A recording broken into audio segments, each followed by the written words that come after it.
All right, so I want to talk about Steve Jobs today, and specifically Steve Jobs and innovation, and more specifically yet, learning the right lessons from Steve Jobs. And the reason why that's an interesting topic is because there's so many wrong lessons to learn from Steve Jobs. So I want to put some thought into what the right lessons are and make that distinction. So why are we here today? Well, Steve Jobs, of course, has had tremendous impact on our industry. If we think about user experience design in particular, of course, Steve Jobs comes to mind. It's something that everybody thinks about, some person that we think about all the time.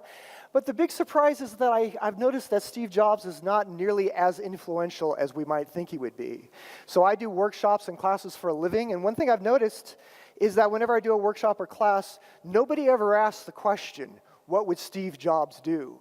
That just never comes up. So I think that's very fascinating that on one hand, he's this amazing influence in our industry. On the other hand, he's really not that influential when we're trying to make design decisions. So I thought it was kind of a provocative thing. So that's kind of what got me into this topic. And so he's done so many things right, but if you know the story of Steve Jobs, he's also done so many things wrong. It's really kind of hard to understand how this all works out. So I want to point out that if we learn the wrong lessons from Steve Jobs, that's potentially a disaster. So let's make sure that we don't have the wrong takeaways here. So here's my agenda for today. It's very simple. So first thing, I just want to talk a little bit about Steve Jobs, the man, so we know who we're talking about here. I want to talk about what I think the key lessons are from Steve Jobs' life. I also want to talk about those things that I think we shouldn't learn from, the things we should avoid, these things that are kind of like character flaws, as opposed to things that we should be inspired by. And when I was doing this, I just kept asking myself, is Steve Jobs a genius? That just was the question that just kept popping up in my mind. So I just explore that a little bit and share my thinking there. And then finally kind of wrap up everything by summarizing what I think Steve Jobs would do. So I have a special request, and that is I'd love it if you were to tweet as we went. I'd love to see your tweets afterwards. So please feel free to tweet and get people excited about this topic. All right, let's talk about Steve Jobs, the man. And I'm going to be nice here, and that's actually hard to do. In fact, this is the only presentation I've ever given where I have to resort to using obscenities. But that's just part of the deal when you're talking about Steve Jobs. So let's talk about a little bit about Steve Jobs with respect to Walter Isaacson's biography. Of course, as you know, Steve Jobs passed away several years ago, and as it happens, his biography came out almost exactly at the same time when he passed away. So Walter Isaacson gave the tour, and he talked about the various stories that he learned about Steve Jobs. And the thing that I thought was kind of interesting is, Steve Jobs was not a nice person. He was a rude, arrogant, selfish jerk. He was an egomaniac who valued his own opinion above everybody else's. He was demanding. He was an obsessive perfectionist. He was a control freak. He routinely stole other people's ideas without giving anybody credit. And he was cruel and humiliating, and he didn't mind destroying people to get what he wanted. This is really quite extraordinary. So when Isaacson was giving his tour and talking about Steve Jobs' life, I noticed that he was telling what I thought were all the wrong stories. So he'd talk about, let's say, the reality distortion field, where where let's say an engineer would say, this project going to take a month or two to do, and Steve Jobs would say, well, you got to do it in 4 days or something like that. And I'm thinking, no, that's not the story I want to hear told about this, because this is going to lead to people doing the wrong things. Let's not follow those things. There's a lot of things that were totally crazy about Steve Jobs, and Isaacson would give these stories and just be amazed at how everything would just work out just fine. But I really think these are the wrong lessons. I think that Steve Jobs was not successful because of these. He was successful in spite of these character flaws. These are not the things we want to do. So here's a few quotes from people who knew Steve Jobs best. So there was a movie about Steve Jobs where they had Ronald Wayne, who was like the third founding member of Apple. And he said, I wouldn't put gracious in his description. And he's trying to be very kind here. Robert Cringely said, Steve ultimately betrayed everyone. And he had that character just destroying everybody who got in his way.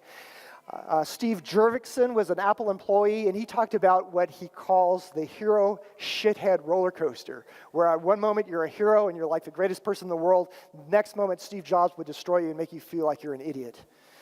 So Steve Jobs, this is a quote from Steve Jobs, everything you've ever done in your life is shit. Could you imagine working for a boss who went around telling everybody that? If he needed you, he was your best friend. He would seduce you. So I was looking around for quotes about Steve Jobs, and here's an interesting example. So 16 examples of Steve Jobs being a total jerk, unbelievable jerk. So if you Google on Steve Jobs, you get matches like this. It's really quite extraordinary. So I mentioned that working with people, most people don't think about how Steve Jobs works. I'm actually an exception to that. I do think about how Steve Jobs works. So I call this the hypothetical Steve Jobs. And so I'm wondering, if we were in a situation and Steve Jobs were here, what would he do? I'm going to just do that right now. So let's say we're working on a project. We're all working together as a team. We're working on a project. Steve Jobs is alive. He's in the room. And we're just trying to figure out what to do. Maybe we're brainstorming. We're trying to come up with ideas. What I would expect in a meeting like this is, let's say for the sake of argument that we brainstorm and come up with like 20 ideas. And let's say maybe Steve Jobs came up with one of them. What I would expect Steve Jobs to do in this situation, based on his history, the way he actually behaved, is he'd tell us how bad our ideas are. He'd say, this is shit, this is shit, this is just shit, I hate it. Next thing he would do, he'd go to some other meeting. He would give those 20 ideas as if they were his own and tell everybody how brilliant they were.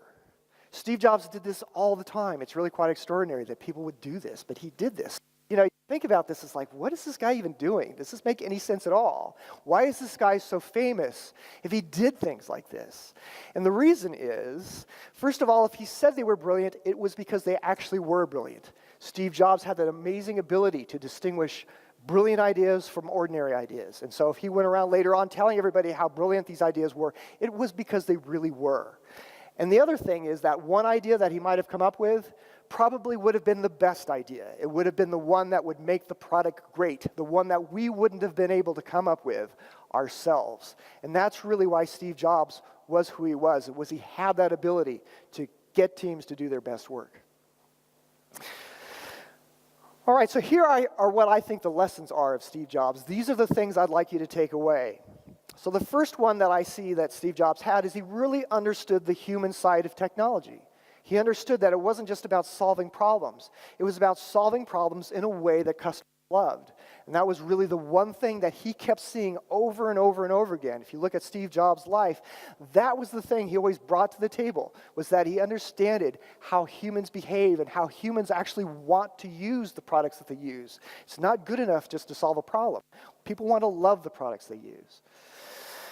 He saw that human side of technology, whereas by contrast, we have a tendency to focus on the technology side of technology. We just get things to work mechanically, and that's not good enough.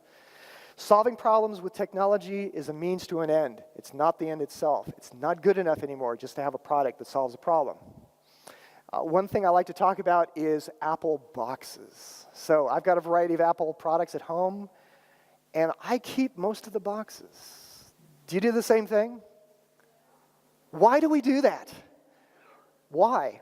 What are we thinking? Does that make any sense? Why do we do it? Anyone want to say? Because?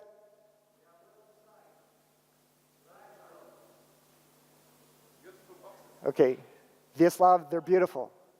They're like art, aren't they? It would be like a tragedy to throw these things away because they're so beautiful. One of the things I found is that you've got to start with the customer experience and work backwards to the technology. You can't start with the technology and figure out how to try to sell it. We always do it backwards. We start with the technology. We figure out how to sell it later.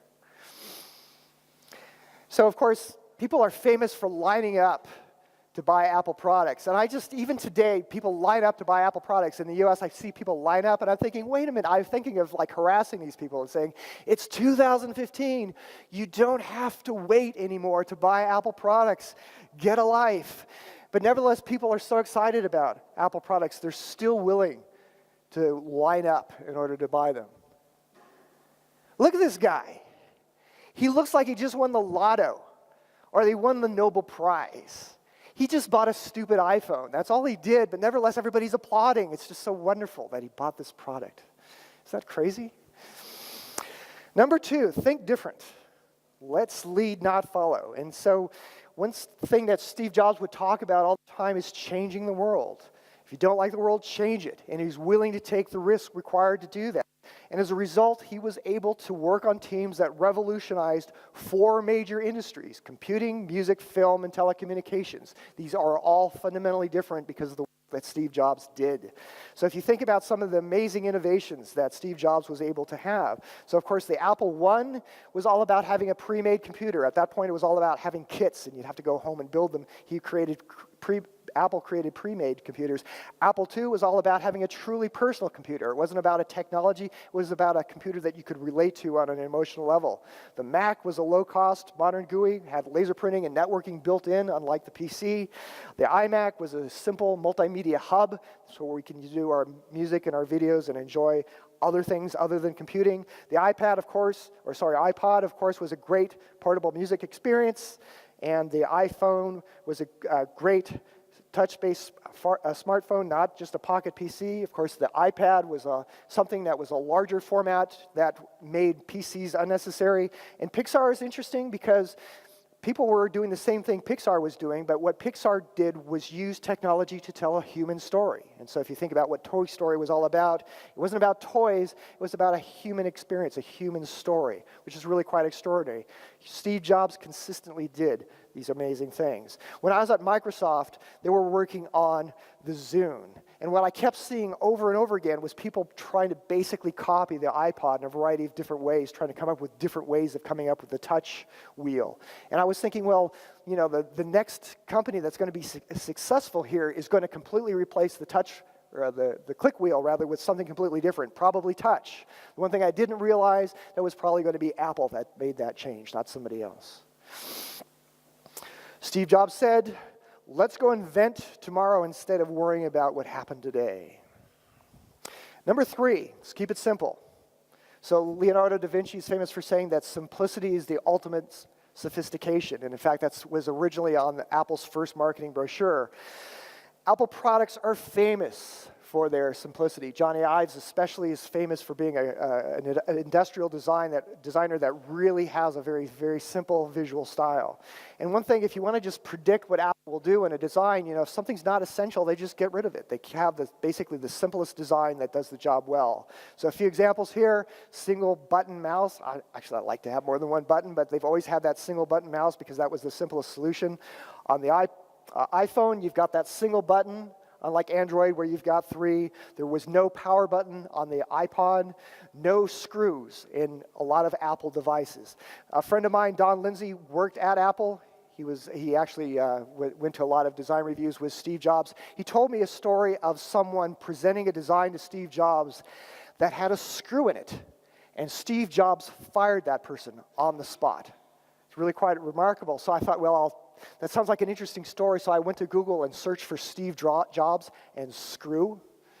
It turns out you don't get any matches on hardware.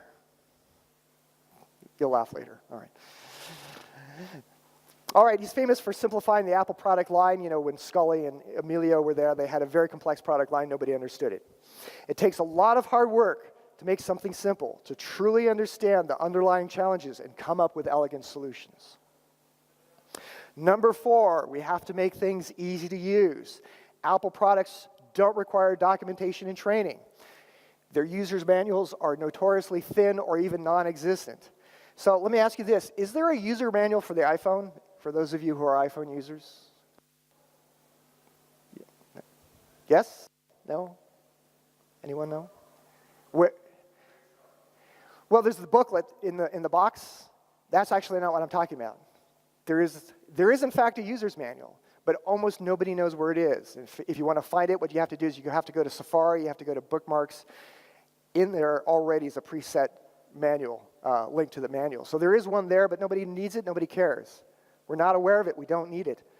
A clear sign that our UI is unintuitive is we need a user's manual to help explain it to users. So going back to the original Apple II, this is one of the... Or is this the Mac? This is the Mac, right? Yeah, so I'm sorry, this is the Mac. So if you compare what IBM was doing at the time to what Apple was doing at the time, it was remarkable how little documentation was required in order to learn how to use a Mac. Number 5, details matter.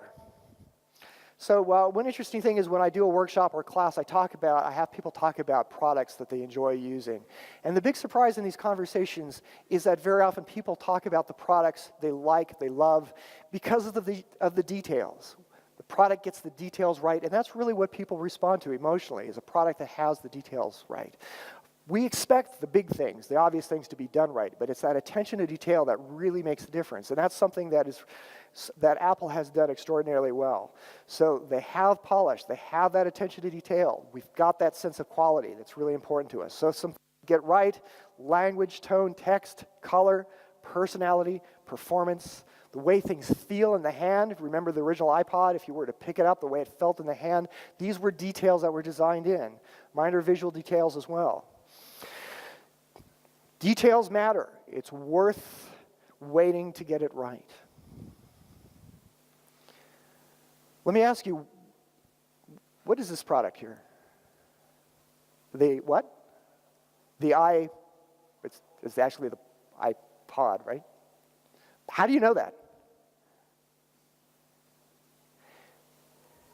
Well, we could, of course that was their advertising. They had the silhouette, they had the colors. Notice that this is kind of an Apple color scheme, right? You can recognize this is an Apple color, which is quite extraordinary just to recognize the brand based on the color.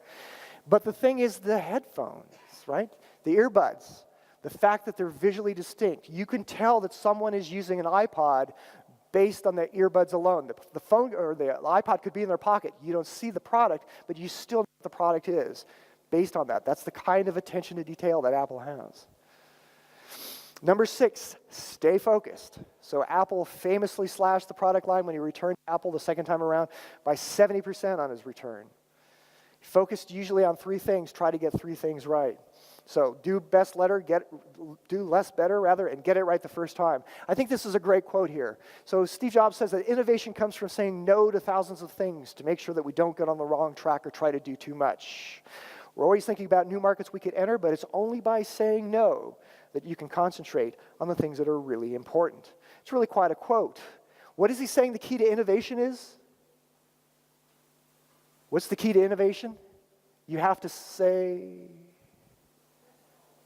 no. Isn't that extraordinary? That is unexpected, isn't it? Wouldn't you assume that the key to innovation is to say yes? But Steve Jobs is saying the key to innovation is to say no, that we stay focused on what really matters. Really quite extraordinary. All right, so here's an example. I just wanted a quick video for you here. So this is getting back to basics. So this is Steve Jobs returning to Apple, explaining to people what's going on here. So I just want to watch the first few minutes of this. Whew. We were up till 3 o'clock last night finishing this advertising up, and I want to show it to you in a minute, see what you think of it. I've been back about 8 to 10 weeks, and we've been working really hard. And what we're trying to do is not something really highfalutin. We're trying to get back to the basics. We're trying to get back to the basics of great products, great marketing, and great distribution.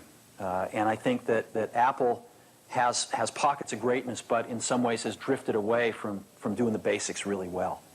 So we started with the product line. We looked at the product roadmap going out for a few years, and we said a lot of this doesn't make sense, and it's way too much stuff, and there's not enough focus. And so we actually got rid of 70% of the stuff on the product roadmap.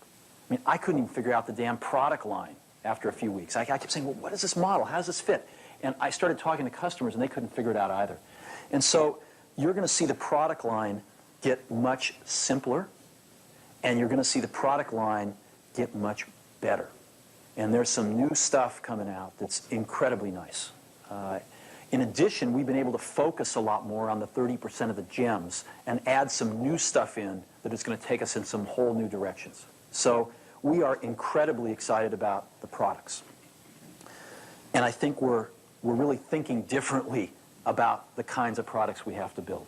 Oops. And the engineering team is incredibly excited. I mean, I came out of the meeting with people that had just gotten their projects canceled, and they were 3 feet off the ground with excitement. Perfect. I think that's good enough. But what did you keep hearing over and over again? Getting back to basics, focus, simplicity, right? Didn't happen by accident. Right. We're good. We're not. Do I have focus? All right, number 7. Let the user experience drive the process, not the technology. So for most teams, the technology, especially the back-end technology, really drives the development process. When I'm working with teams, usually what I see, the UI is basically a reflection of what the back end does. We basically take that back end technology, put it directly on the screen. Steve Jobs realized that's backwards. He's got a fantastic quote here where he says, design is not just what it looks like and feels like, design is how it works. He's recognizing that the user experience is the product. We need to figure out what that user experience needs to be first, then figure out what that back end technology should be, rather than doing it the other way around. Here's another interesting video clip that I want to share with you very quickly. So just to set this up a little bit. Yes. Mr. Jobs, let me, if you could hit pause just for a moment. Okay, so the setup here is that I think this is like some sort of developer conference, and developer is about to ask them a question about why they're canceling OpenDocs. I don't know if you're familiar with OpenDocs, but that's basically a component type technology. It's similar to Microsoft Com, if you're familiar with that. So we've got an engineer complaining to Steve Jobs that they've canceled a project that he very much cares about. And this is Steve Jobs' response. Bright and influential man. Here it comes. We have to go back. It's sad and clear that on several... okay. Mr. Jobs, you're a bright and influential man. Here it comes. It's sad and clear that on several counts you've discussed, you don't know what you're talking about. I would like, for example, for you to express in clear terms how, say, Java, in any of its incarnations, addresses the ideas embodied in OpenDoc. And when you're finished with that, perhaps you could tell us what you personally have been doing for the last 7 years. I'm sorry, that was almost incomprehensible, but he basically asking the question I just said.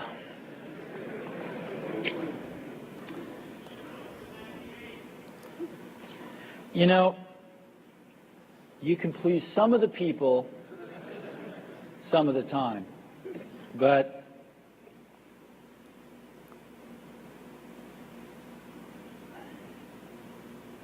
one of the hardest things when you're trying to affect change is that people like this gentleman are right in some areas. I'm sure that there are some things OpenDoc does, probably even more that I'm not familiar with, that nothing else out there does. And I'm sure that you can make some demos, maybe a small commercial app that demonstrates those things. The hardest thing is, how does that fit in to a cohesive, larger vision that's going to allow you to sell $8 billion, $10 billion of product a year? And one of the things I've always found is that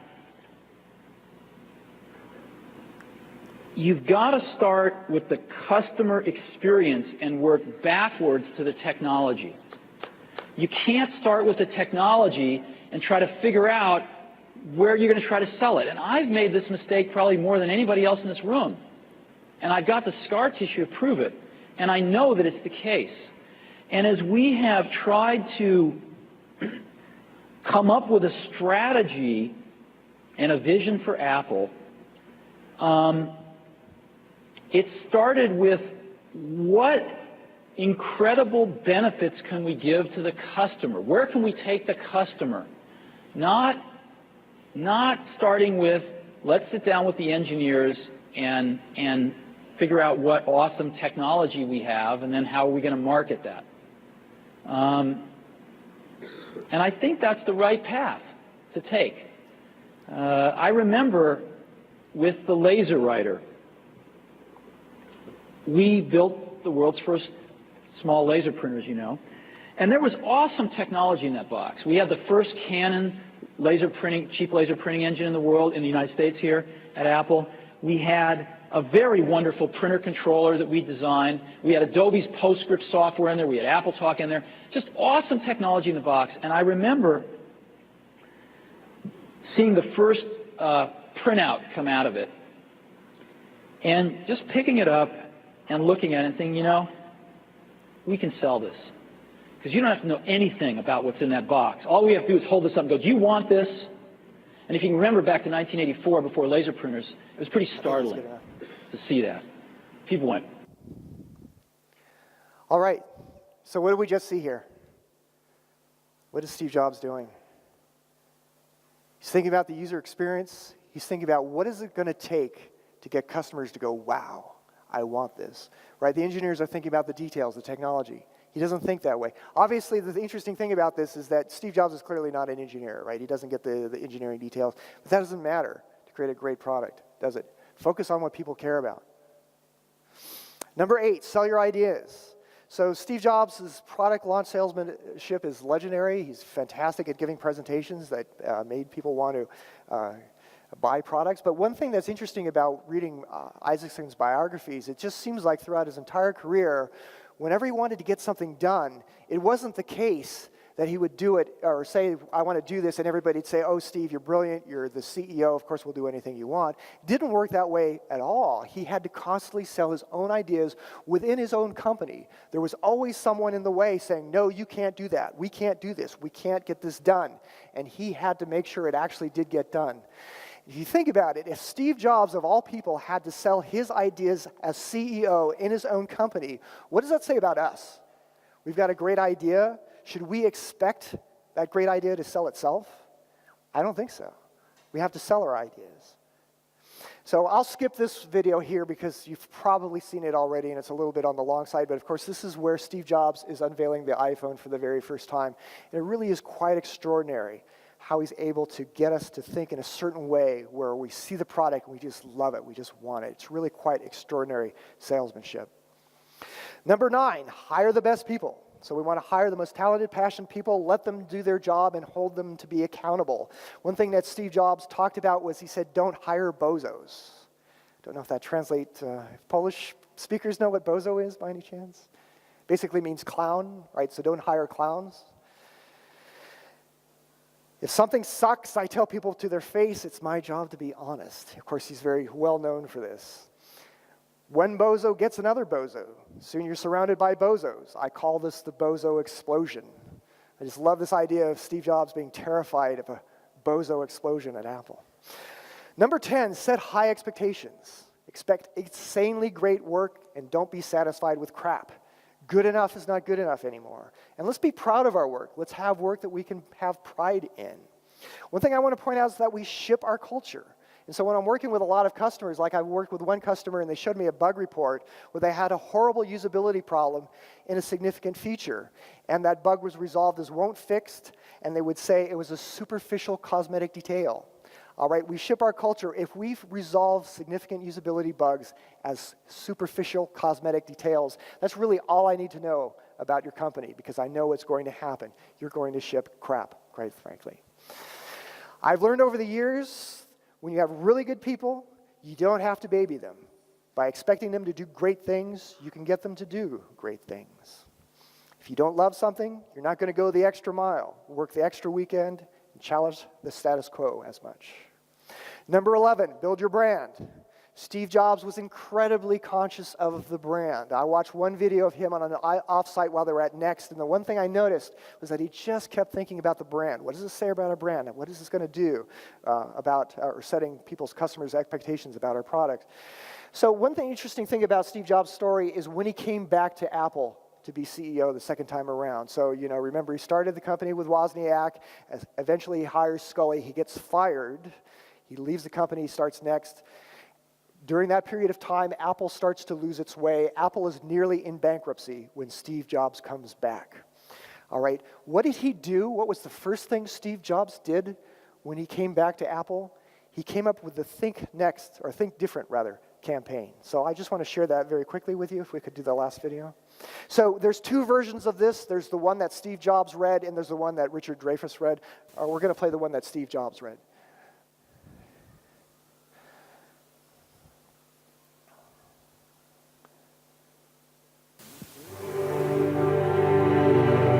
Here's to the crazy ones, the misfits, the rebels, the troublemakers, the round pegs in the square holes, the ones who see things differently. They're not fond of rules, and they have no respect for the status quo. You can quote them, disagree with them, glorify or vilify them. About the only thing you can't do is ignore them, because they change things. They push the human race forward. While some may see them as the crazy ones, we see genius. Because the people who are crazy enough to think they can change the world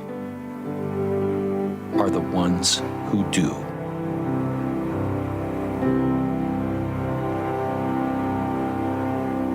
Wow. Is that incredible? Does it get you all emotional? Make you want to buy an Apple product? All right, so let's think this through. We're Steve Jobs, we're CEO of a company that is just about to fail. It's near bankruptcy, the product line's a mess, the company's a mess. Is this the first thing to do? Does that make sense? Hell yeah, it makes sense.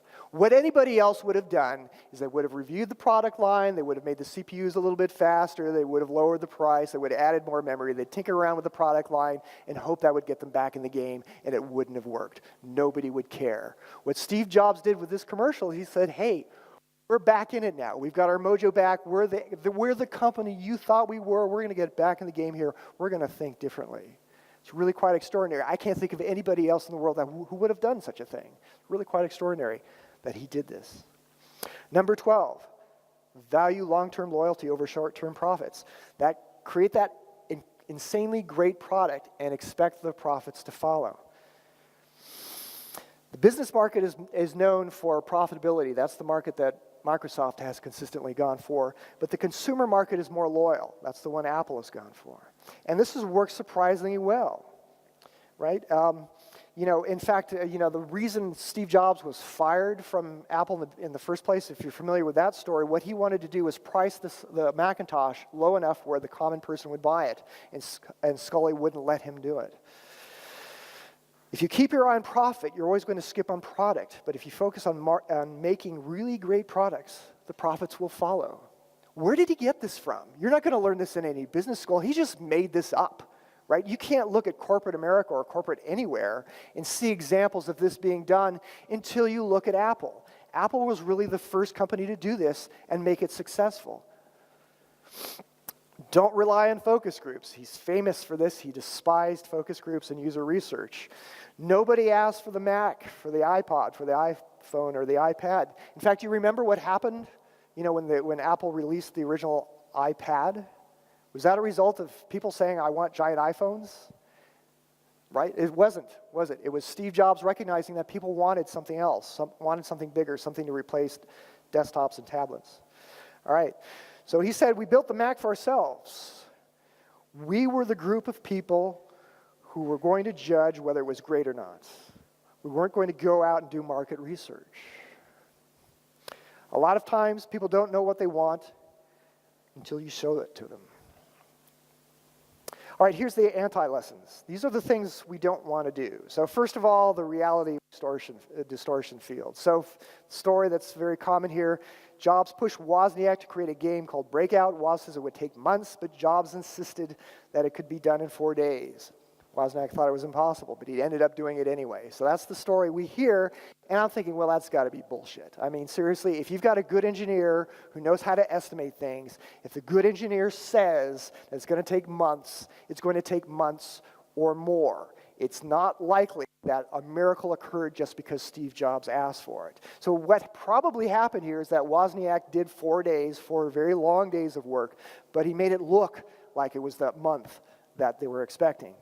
I think that unrealistic scheduling and bad planning usually backfires. It's usually a disaster.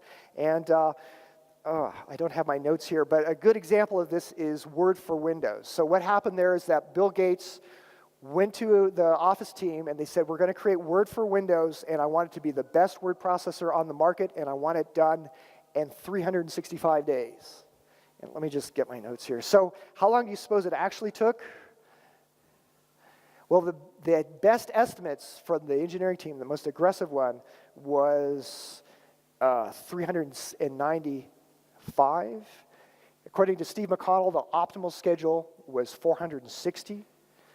The actual time it took was 1,887.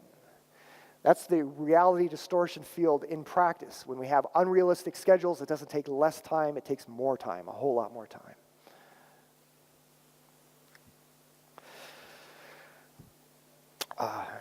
All right. So designing for yourself. Most of the time when we design for ourselves, we design badly. Apple was able to get away with this. Steve Jobs was able to get away with this. Most of us, we can't get away with this. Doesn't work for us. He was known for extraordinary taste, and he had this intuition about what people wanted. Most of the time, it doesn't work. Let me share you a different but similar story, and that's with Martha Stewart.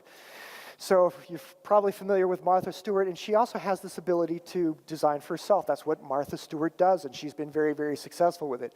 As it happens, there's a TV show, you've heard of The Apprentice probably, and in the US, Martha Stewart had her own version of this show for one season. And I don't watch these shows normally, but I just turned the TV on and she was there. I was watching this. So the situation was they were having the boardroom where you had the losing team and they had to explain what it was they were going to do in order to win in the next competition.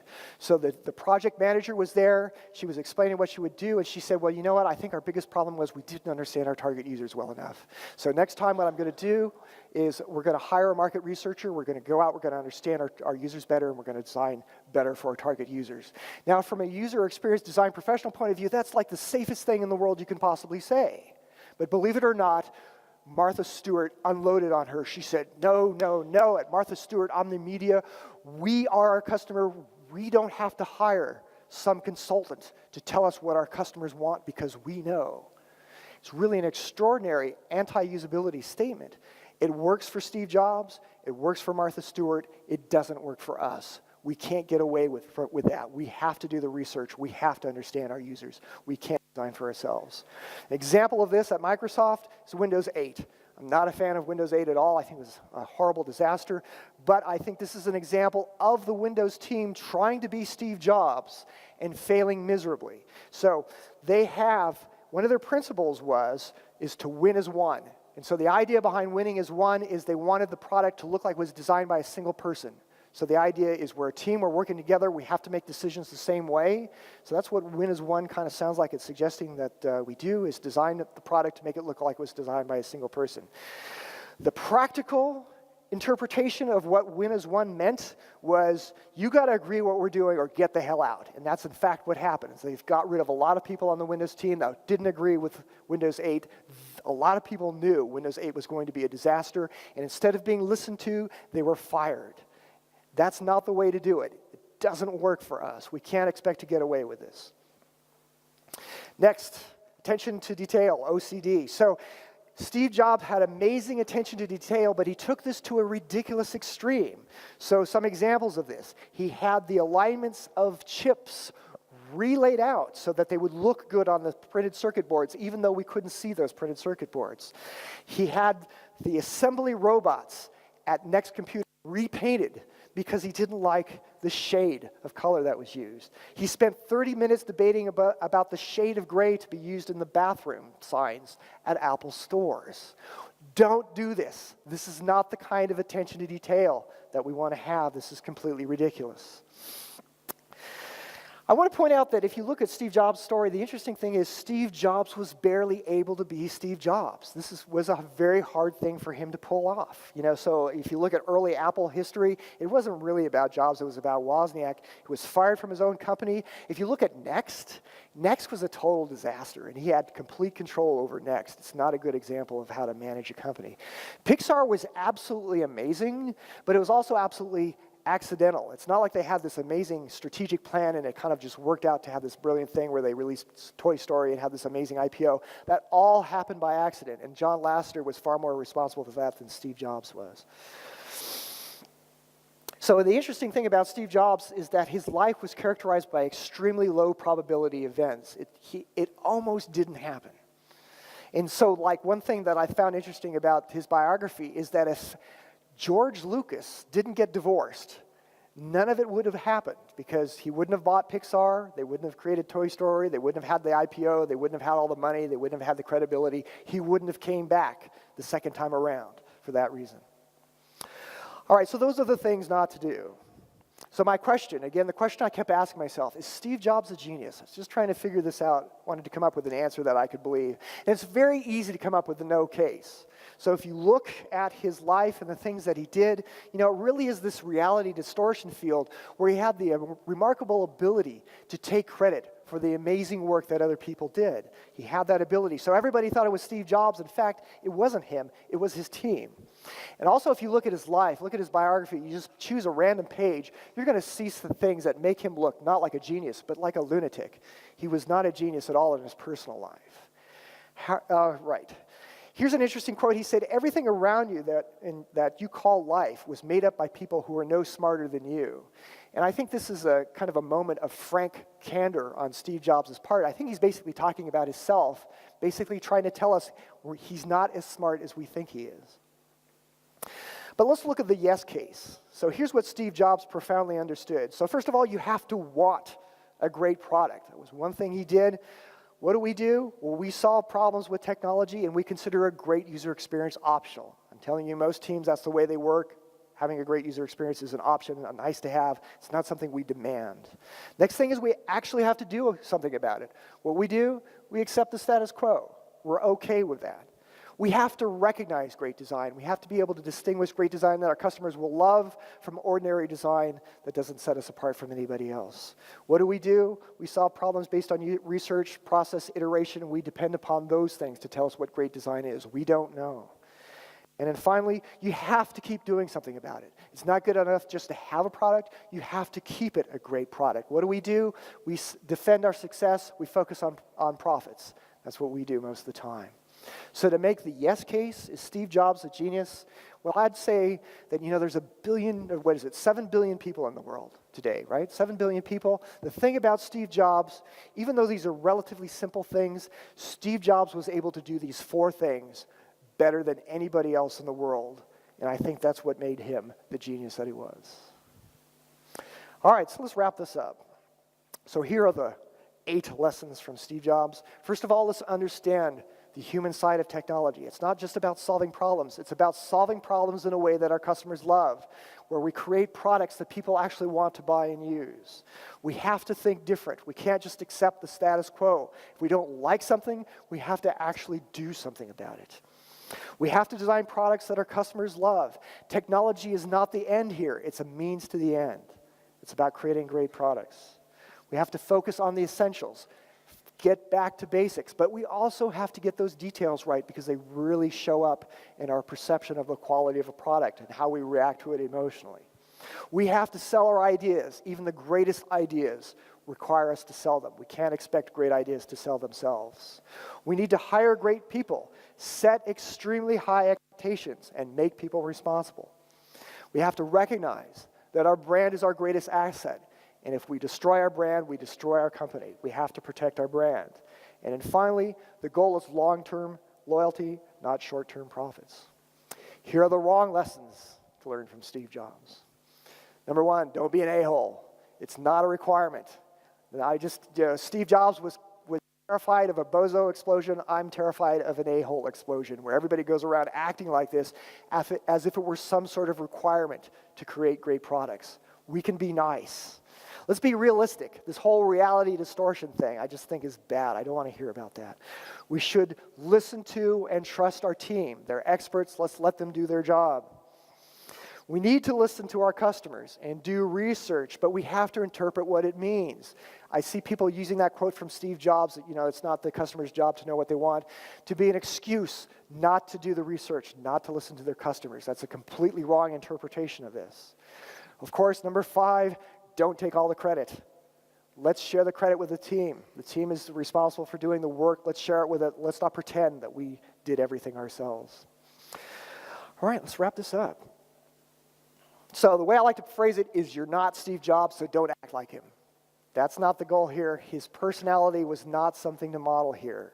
That's not what it's all about. But let's learn from him. All right, if you got any feedback, I'd love to hear it. And also, here's my contact info if you'd like to get in touch with me. And also, it'd be great to connect on LinkedIn, so feel free to connect with me. My handle is @UX Design Edge.